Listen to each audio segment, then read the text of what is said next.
Zdravo đaci, danas objašnjavamo objekat. Za početak upamtite, objekat označava predmet radnje. Znači, ono na čemu se vrši radnja u rečenici je objekat.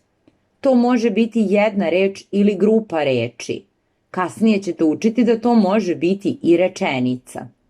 Može stajati na bilo kom mestu u rečenici. Objekat može biti pravi i nepravi.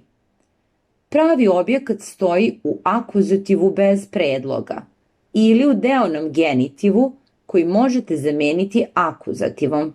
Postavljamo pitanje ko trpi radnju. Evo primjera.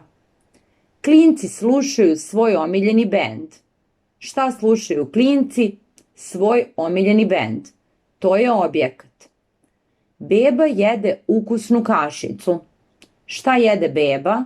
Ukusnu kašicu. Mačak gleda miša. Šta gleda mačak?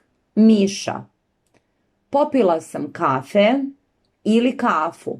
To je taj genitiv koji možemo da zamenimo akuzativom.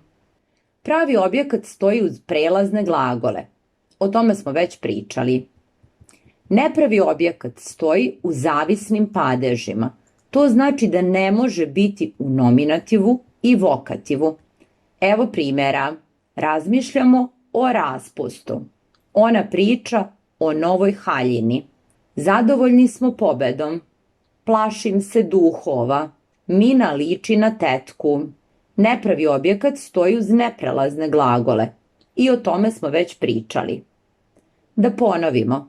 Objekat trpi radnju. Može biti pravi i nepravi. Službu objekta vrši reč, imenica, zamenica, pridev, broj ili grupa reči koju zovemo sintagma ili čitava zavisna rečenica. Uz neke glagole može stajati i pravi i nepravi objekat. Evo primjera. Učiteljica je deci pročitala priču.